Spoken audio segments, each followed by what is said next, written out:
Andrew, welcome to the podcast, man. Good to have you. Thanks for having me. I Yeah, appreciate I'm it. excited to have you on here. And I know we want to give a shout out to our mutual friend Paul McNeil for connecting us. He's such a cool dude, and I appreciate him putting us in touch. Yeah, anytime Paul recommends me to somebody or introduces me to somebody, it's always a fruitful relationship. Paul's one of the nicest people in the world, so I appreciate it. Well, I want to jump in our conversation. Really, I think AI is such a hot topic nowadays, and I want to get your perspective because you like live in this world all day, every day. And you actually wrote something on LinkedIn that I thought was really apropos to start with about, and you kind of used the analogy of Blockbuster and how within like 3.5 years they basically went from like this powerhouse to practically out of business. Um, that could be the same with AI of where it is today. We're recording this in the fall of 2024 and where it could be when we get to fall of 2027. So, as is just kind of a general starting point, like what's your overall thoughts of AI today? Like where are we at in 2024 with it? And let's start there, and then kind of we're gonna pull down some different avenues. Yeah, sure. So I've been talking around the country about different ways that AI is going to change the world. And to introduce the speech, I needed a hook or something that was going to catch people and make them realize that this is not just a fad. This is something that's happening. And this is something that's going to happen relatively fast. 3.5 years is a fast time for any business. And so when I discovered Blockbuster's transition period between understanding how streaming worked online and the advent, like the introduction of Netflix to the world, I discovered that in 1,337 days from when Netflix released their streaming platform was the number of days it took until Blockbuster went out of business. And like you said, it's about 3.5 years. And what changed in that modality was like the invention of the internet really at the same time, right? Like we all hadn't gotten addicted to it yet. We weren't online for getting our news or our movies or any of that stuff. So Blockbuster was holding on to their systems and the processes that they had in place to deliver movies across the industry or to deliver movies to people's houses. And it was through having stores and DVDs and how things people would go shopping into a store. But when Netflix came along, they thought the internet could accelerate the ability to get movies into people's houses. And so we all know how the story ends. And Netflix obviously is one of the top stocks in the stock market, and Blockbuster went out of business. But it's a good introduction for CEOs and anybody to realize that AI is here and AI is going to change how we run our businesses or how we manage our Mm. businesses. And the first thing that I think AI is doing under the hood is chain of thought reasoning. And this is why we see a lot of paralegals and people who are in this knowledge transfer of like doing research, looking up information, providing research for other humans. That chain of thought reasoning that's happening under the hood is really attacking those knowledge workers and understanding how they work and being able to replicate them. And so since we have that capabilities and since we've been building that capabilities for our clients, we're starting to see that we're increasing revenue per employee very, very quickly. And it's the same thing Netflix was able to do. They have massive revenues for the number of employees that they have because they're an online business. And I think AI has the same potential of just increasing the number of people you can get to with your product just by exposing the number of like every effort that an employee puts in can be 10x or 14x what you typically see in the past with the tools that they had compared to the tools they can have in the future. So I think that's a good starting point for people to start realizing, oh, this is here. How do I use those tools today so that I don't become extinct in 1,337 days? Well, and it's only been when did like Chat GPT really like hit the mark? Was that like a year ago, year and a half ago, or something like that, where it really like hit the mainstream and people started to use it? Yeah, it was 2022, like right in November of 2022 is when I remember. So, because we were doing AI for 8 years, and I remember the transition of people starting to see, all right, maybe we should do some large language model stuff because it's really starting to take over. And that was November of 22. So let's do a quick history lesson because this is probably helpful for me, not just anyone listening in. Like when you say, "Hey, I've been building with AI and helping folks," what did that mean? Like 6, 7, 8 years ago, what was AI back then? Yeah, it was a lot of machine learning, a lot of product predictions, a lot of trying to understand with time series how things were going to work in the future based on past data. One of our largest clients at the time was Dataflick, and they still are. It's basically the idea of trying to predict which houses will be for sale in the market next month. And so we took in data from Facebook, from all of these different sources that have the ability to tell you who you are and what type of house you live in. And then we analyze that over the course of time and start to put different algorithms together until we can predict with accuracy which houses are for sale. It has nothing to do with Gen AI, has nothing to do with large language models. It is truly a machine learning program. And so for the first 6, 7 years of us doing AI, that's all we were doing is time series predictions or working for manufacturing shops to help with their supply chain and analyzing a lot of their production of how they're working across time. And so that was majority of our work. And then AI became Gen AI, or what people think of Gen AI, and they forget that AI is actually a family. Like ML is a family member of AI. It's just a subset. And so it branches, and there's one world of Gen AI, there's another one of natural language processing, there's machine learning, there's all these different families of AI. And so it's a subset of the mothership, which is Mm. AI. Well, I think most, I mean, especially the mainstream, is the Gen AI. That's really the popular, right? You go into ChatGPT or Yes, Perplexity or something like that. You type in, and then all of a sudden it, populates some information. Um, yeah. that's right. Where is that? And just as again, I'm going to ask a novice question here because we hear that. Is it just pulling from like the search engines from different different sites that are out there past a certain year? Like it doesn't only go back to like a certain period of time. It's not current day, is it? With the if you go to like Chat GPT. Yeah, so there's agents and there's the foundation model. So the foundation model from ChatGPT was updated, I believe, in late 2023 was the last time, and it is the ingestion of all of the information across the internet. And it serves as the foundation of how the model predicts the next word. And that will always be true. The foundation model will hold that knowledge of the algorithm of, float like a butterfly, sting like a blank, probably is B 9 times out of 10 or 99 times out of Mhm. 100. And so that prediction word is based on the foundation model.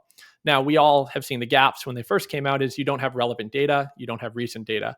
And so there's an orchestration agent inside of ChatGPT that instead of going to the foundation model for information, it'll crawl the web. And so it's doing a little bit different. It's still using the next word Mhm. prediction, but it's crawling the web instead to find that relevant information, put it into the prompt, and then allow the large language model to use that new piece of information with the old piece of information to give you that relevant answer. Yeah, well, I've even noticed recently, like I mentioned, Perplexity. I've been trying to use that a little bit more. I don't know if you have a one that you like better Yeah, than another or whatever, but perplexity yeah. is great. But I It's do really great. like how it gives you kind of a summary answer, but it also gives you some websites like Mhm. potentially to use. So it almost like it seems like it's more of an aggregate. And I'm like, okay, now I can, play by what I want to play by, if you will, choose my own adventure versus only having whatever like ChatGPT would give me if I use that. Yeah, and this is what's breaking SEO because Google has lived so long on the advertising network of ranking ads above SEO results. And people, marketers, have really tried to rank inside of those slots to be the number one word for whatever keyword they thought they could rank for. And what AI is doing and what Perplexity is doing is realizing that the top of the funnel is completely gone. There is no need, if you're searching noise canceling headphones, there's no need for you to go to a CNET type website or Engadget and try to analyze the features and compare them back and forth. That stuff has already been gobbled up by AI, and it can kind of understand that search intent and then get you to the next level, which is the middle of the funnel, which is searching for that specific product. So why you like Perplexity so much is exactly the feeling that you're not wasting time at the top of the funnel. You're getting right to that product answer, and then that product answer is saying, "Go buy these three things because they're going to be the best for you." And you're getting more confidence that the AI is working for you, and you're not wasting time through the educational sites or the educational learning you need to go through with Mhm. Google.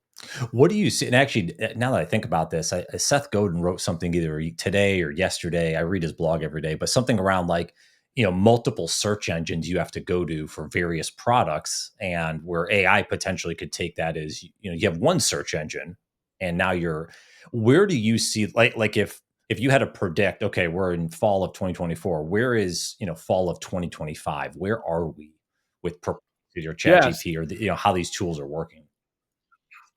So I've specifically traveled in the last 6 months to explain this question, and I've talked to a lot of the executives at Google or OpenAI, also Microsoft and Anthropic, and trying to figure out why is that search intent so important to them. Excuse me.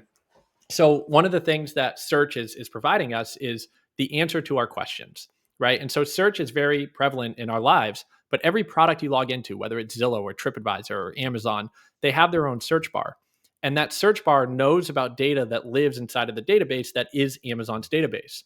If I was to search for a toaster and I use Amazon, there's a high probability that the toaster that I was looking for is there. But if I search for a toaster in Zillow, it doesn't mean much, right? It's not going to get me the answer. So when you think of a product and the life cycle journey of like a human interacting with a product to get an answer, you always think first, I need to get this answered for me. I need to buy a toaster. The second question you ask yourself is, which app am I going to open that's going to help me get that answer?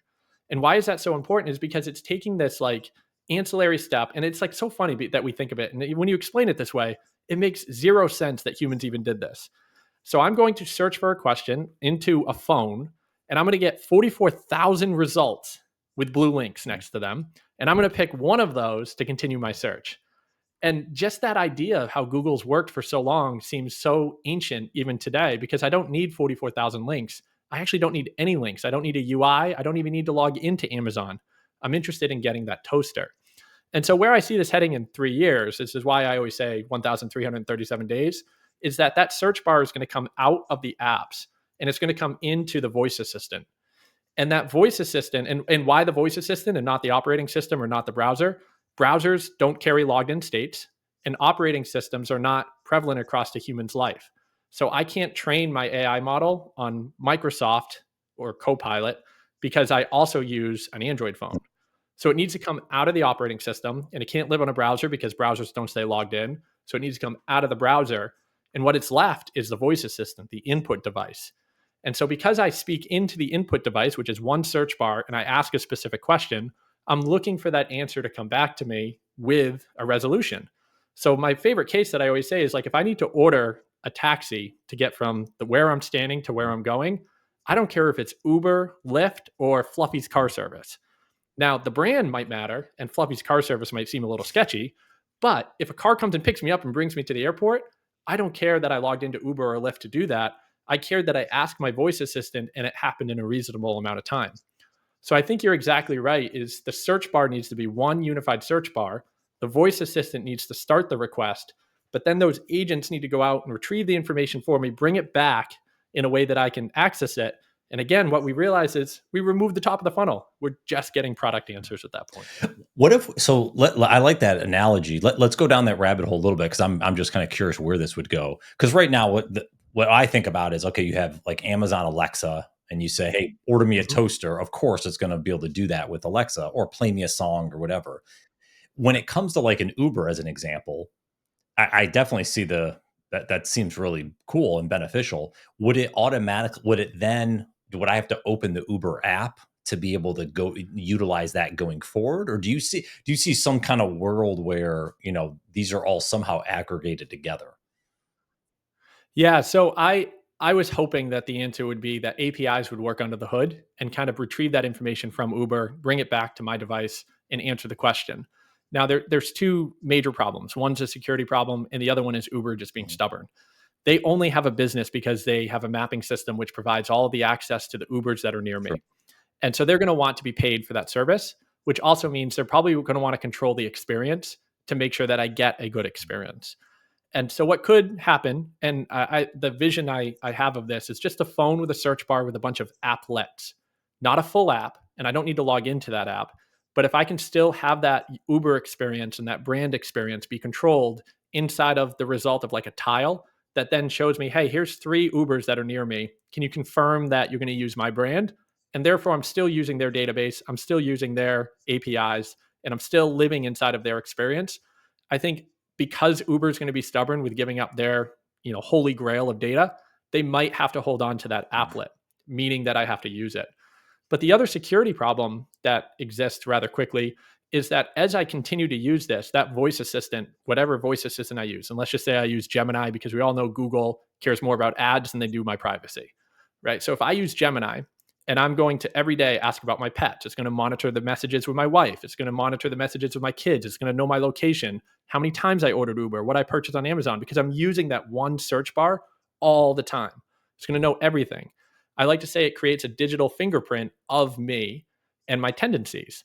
Now, if you rate me against a million other humans, there's a high probability that somebody just ahead of me has created that same path that I'm going on. after I purchase a certain type of car. Maybe in 3 years, I purchase another car, and that person has already done that.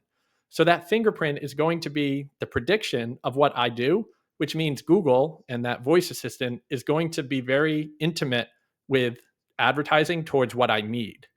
And now when I ask my voice assistant, do I get something that Andrew wants or that Google told me I wanted because it predicted for me?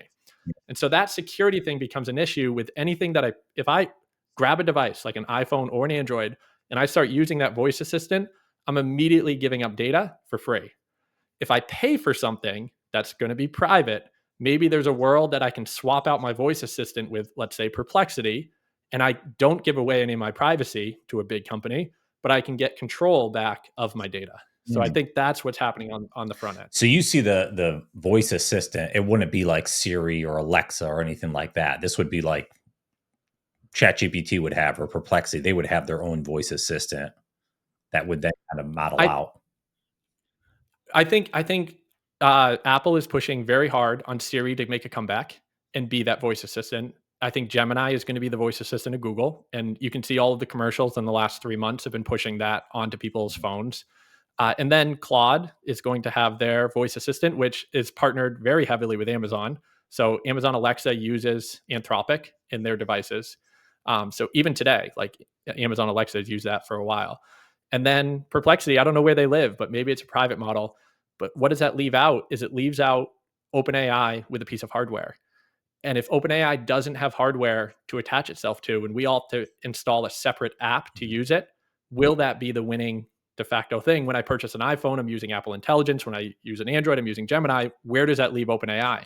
So I think for OpenAI to even compete with a voice model on a phone is they need to build a phone. Oh, wow. Okay. That's interesting. It is tough because, like, I mean, obviously, Apple dominates the market, at least in some regards, right? And I'm sure, I mean, I'm Yeah. sure people. I know a few that use the Android phones. They always, I'm yeah, one of you them. guys mess up the text chains, but it's getting. Yeah, we do. Not anymore too much. RCS is back, but you can have two of them too, and they kind of help with that What's as that? well. I have a fun question because I'm kind of curious. This was a discussion my girlfriend and I got in the other day.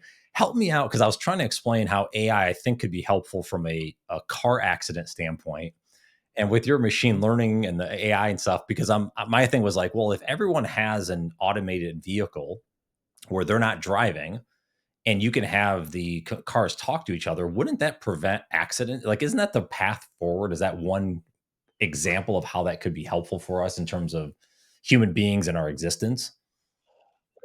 Yeah, and now don't quote me on this. I've heard this through different sources in conversation, but I believe that even today there is less accidents per vehicle that is driven by AI, like the Waymos and the Mhm. Jaguars that are doing the autonomous driving, than there are gas-powered cars that are driven without Yeah. any AI.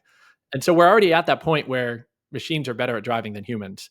I think the politicians and the news stories accelerate that. I don't know how many accidents there were last year that were just regular gas-powered accidents, but every time you see an electric car crash into a building autonomously, it becomes almost worldwide news, not just United States news.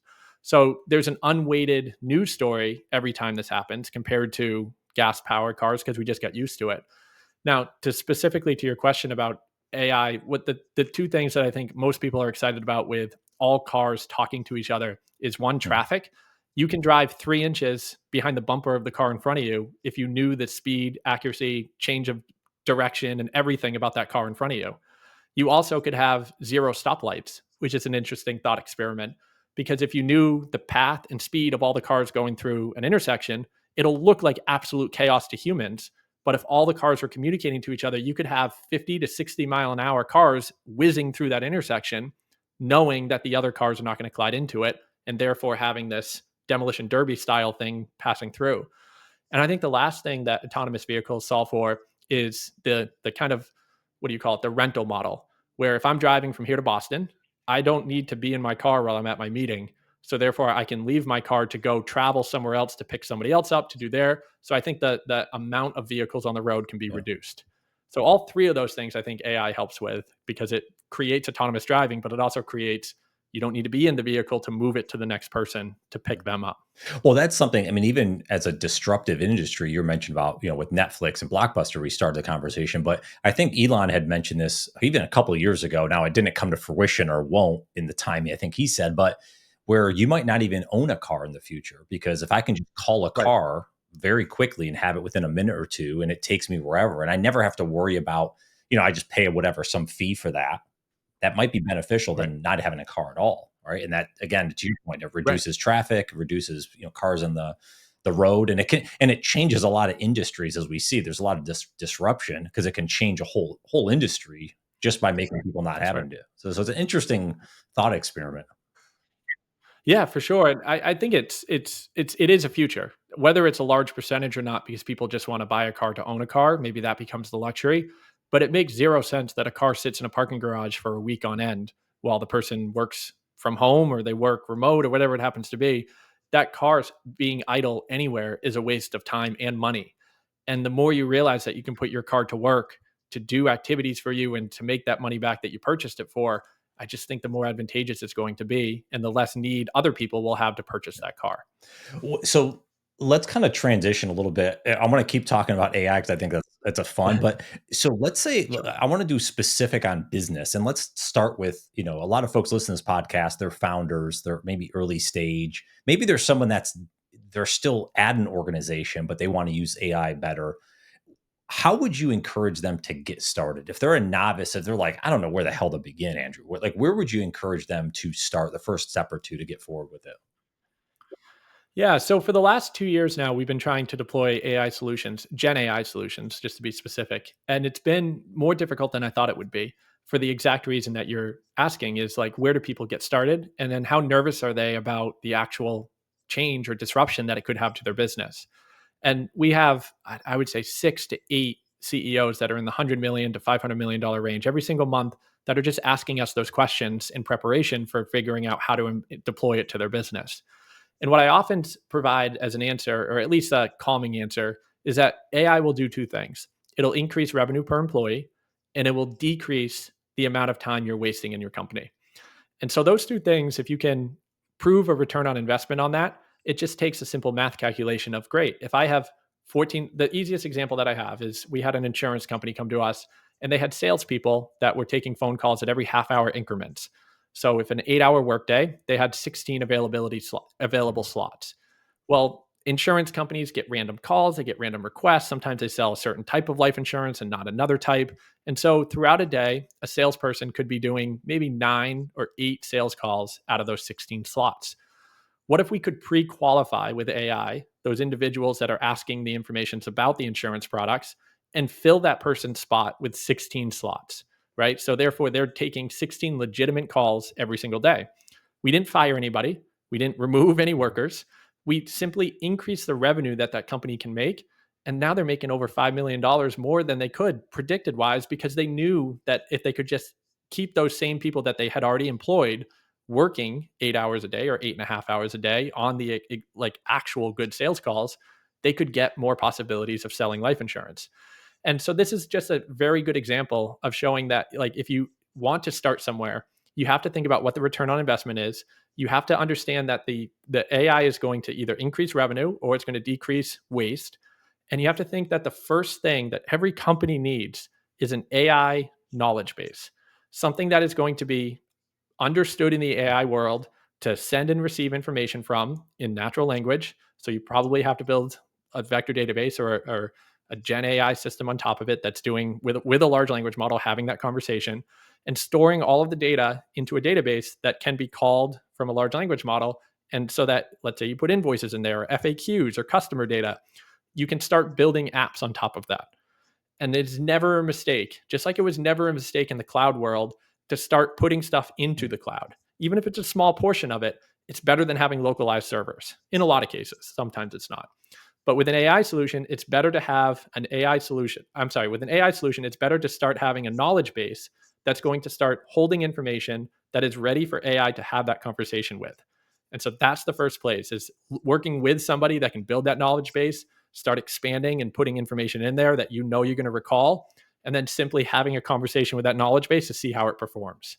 that's the best place to kind of get your toes wet before you build a Okay, house. so what I think about, you're saying the knowledge base, I like that. Let's put it in one area. So I'm just going to throw out something random, like, okay, it's like using Google Drive. I just put everything in Google Drive. Now it's, you know, quote unquote in the cloud. I can access it, whatever. Yeah. What would be the comparison to that for a knowledge base? Like, is there a tool that people could say, oh, I can sign up for this and start putting, how does that work? I don't even know where to start with that. Sure. So there's every big company now. Google is building on top of Google Drive with that vector database inside of Google Drive. And you can pay another $14 a month to have Gemini crawl your entire Google Drive and have natural conversations with your documents inside of Google Hmm. Drive. Microsoft has Copilot, and they are quickly building out the framework to do that exact same thing I just explained for Google inside of Office 365. And so, just by storing information in your SharePoint or your OneDrive, you'll have the availability to have that Gen AI framework around your own information. Now, we're racing there, right? So Google's kind of in the middle. Like I know my personal Google Cloud has that, but my work cloud, we're not going to pay $14 per user. We have 70 people. That would be another few $1,000s a month to kind of support that, right? Maybe I did my math a little too high, but yeah, definitely hundreds of dollars per month we'd have to pay to support Google. So we're starting to understand how it's possible. We're starting to play with it from these big tech giants. But the third solution, I think this is the way that bigger companies should go about it, is they should have full control of this. They shouldn't give it to the product roadmap of Google or the product roadmap of Microsoft to wait for those features to come out to do the things they need to do today. They should truly pay for a custom knowledge base to be built for them. And they should have internal people that are managing that knowledge base, because what happens is a document goes out of date. Mhm. What process do they have in that company to replace that document with the updated information, so that when the next employee asks for that piece of information that's in the old document, it says, whoa, whoa, whoa, whoa, whoa, there's a new document that's been added here, it's been replaced. And so those processes and procedures that the humans are going to put into that knowledge base are going to be just as important as the data itself. And so that's why I think companies should truly focus on like a custom solution and build slowly around a process. Would they, for like a custom solution, like, and I'm just, you don't have to quote me on this, but I'm kind of curious. Like, if they could pay hundreds of dollars, that may adds up over time. So you're saying it's probably more cost effective in the long run, and that also gives them that control that they're not going to have with using Google or Microsoft or something of that nature. Yeah, and it comes all the way back to our voice assistant. If your employees at home are using a voice assistant to use ChatGPT or whatever service they're using, they're going to come to work and feel old. They're going to feel like, just like, remember the days, I don't know, I'm old enough to remember my first job, that when I logged into my computer at work, I was on Lotus Notes and a mainframe with a dial-up internet. And I would go home and I'd have broadband. Now, granted, I worked for the government and like the government didn't move as fast as everybody else, but like that experience sucked at work. Like it was horrible to then go to work and have this Lotus Notes program when I had Gmail at home, and to just wait for the internet to retrieve that information when I had broadband. And employees are going to start pushing this, right? They're going to start wanting that experience, because they're going to say, hey, I know how to do my job, but I'm wasting time here. Can I use these AI tools to make it better? And so when that employee raises his hand and says, I know how to make this better, I know the process I need to install into this AI knowledge base to make it work better. And you don't want the IT to say, well, it looks like Google's going to release this in 3 months. You want them to say, great, we're going to put it on the roadmap. We're already 3 steps down. You're the fourth in line. We'll have that ready for you in a month. And I think that will make the employees happy. It will give them the idea that like AI is coming for them, to help them, to support them, to make their job better. And that IT is also there to support, to give them that step ladder of every single month, we're going to build something new that's going to help you do your job better. Not, hey, let's just wait for Google to give us the answer. If you're, so let's just use that employee, but let's say the employee doesn't know the first thing about AI. And again, maybe Right. someone's listening to this and they're like, yeah, I don't even know. Yeah, I know ChatGPT. I've heard about Claude. I have these ideas of this stuff.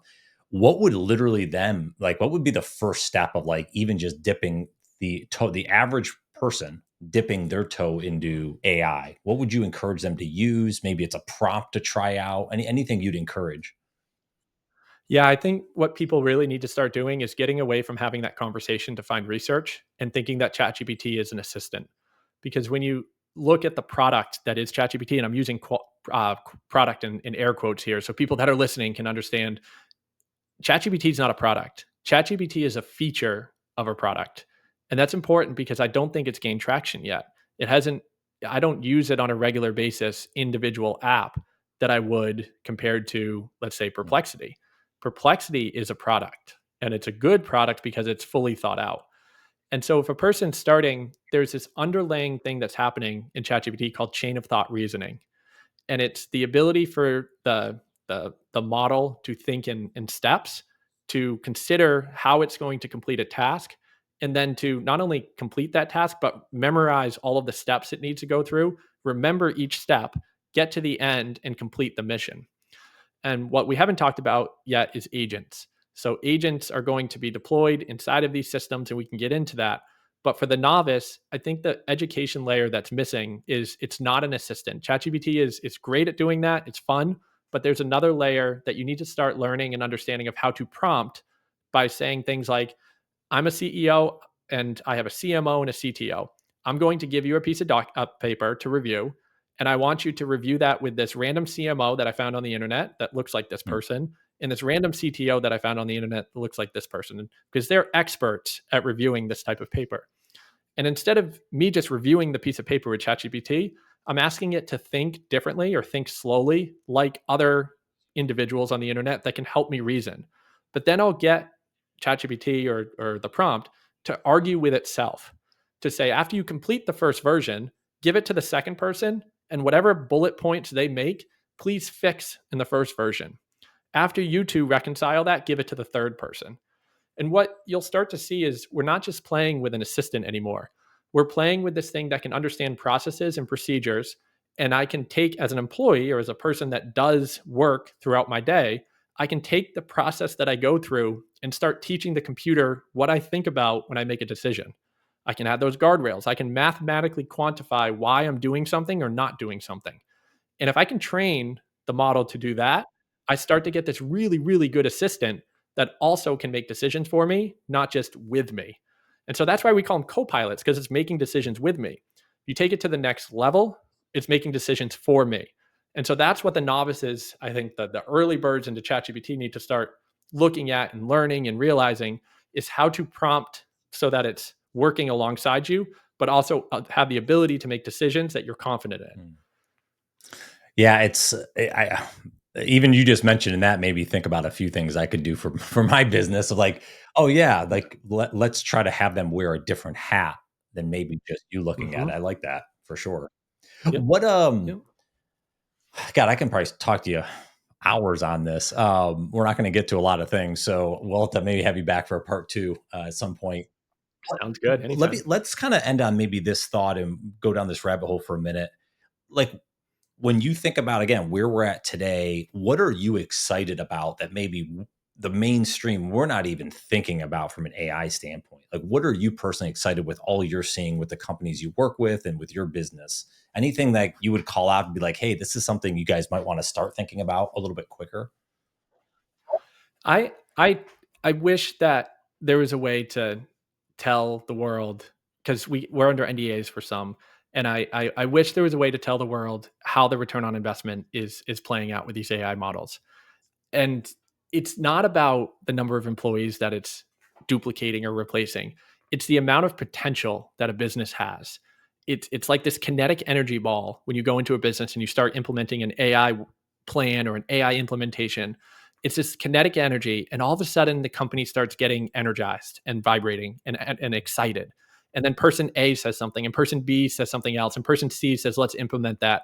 And this kinetic energy grows and grows and grows, and you create this system or this process or this model, whatever you want to call it, that is based on AI, that is trained on a knowledge base, that is doing stuff that people could never see possible before. And it just starts growing, and the revenues of the company increase more than they ever have before.